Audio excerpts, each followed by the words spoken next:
Standard B-mode ultrasound maps static anatomy, but to map hemodynamics, the actual real-time movement of blood through the body, we use Doppler.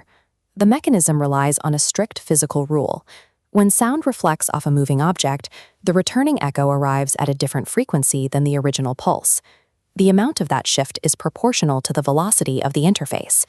If the blood moves toward the source, the returning waves compress, and the frequency increases.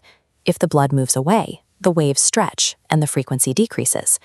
By tracing this signal pathway from the acoustic interface back to the transducer, we can derive the mathematical rules that govern clinical Doppler. Mastering the clinical output requires a rigorous understanding of the underlying wave mechanics and hardware constraints. Extracting a usable velocity from that frequency shift requires a specific geometric alignment.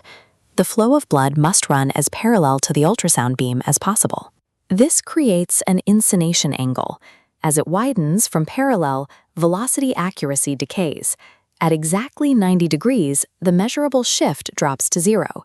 To maintain mathematical accuracy, protocols require an inclination angle below 60 degrees. Manipulating the transducer to maintain this precise angle is an inescapable physical requirement for capturing valid hemodynamic data. Continuous wave Doppler uses hardware with two separate elements. One crystal transmits sound continuously, while a second crystal constantly receives the returning echoes. Because it measures without interruption, continuous wave systems are highly sensitive and have no upper limit on the blood velocities they can detect. However, this creates range ambiguity. The beam insonates every moving object in its path until the energy is attenuated.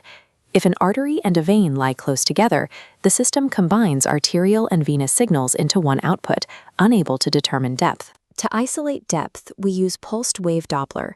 This system utilizes a single piezoelectric element to both transmit the acoustic energy and receive the returning echoes. By emitting brief pulses, the system can utilize range dating. The machine calculates the time of flight and only listens to echoes returning from a precise distance.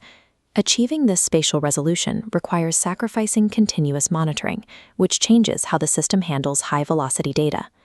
Because pulsed wave Doppler fires in discrete intervals, it operates at a fixed sampling rate, or pulse repetition frequency.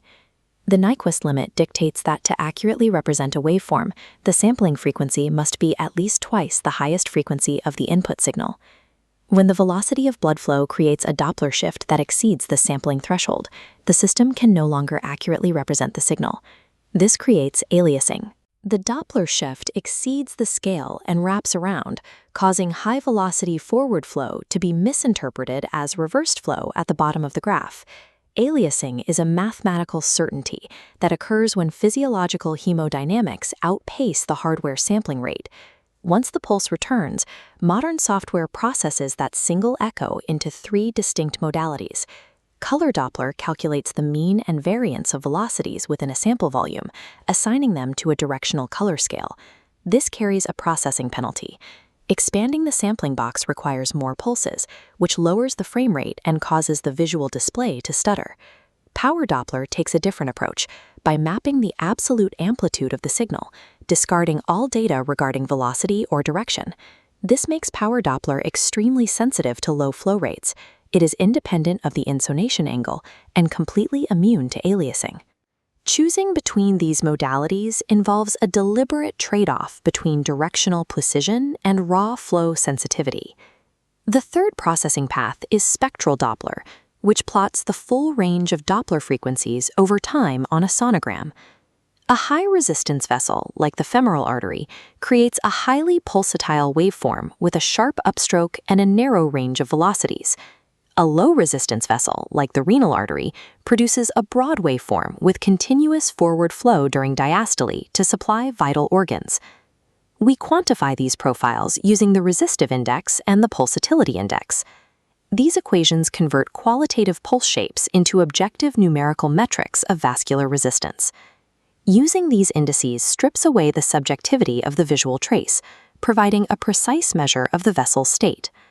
On the spectral trace, we often see spectral broadening, where the clean line of the graph becomes thick and filled in. Blood flows slower near the vessel walls and faster in the center. This parabolic velocity profile widens the range of frequencies.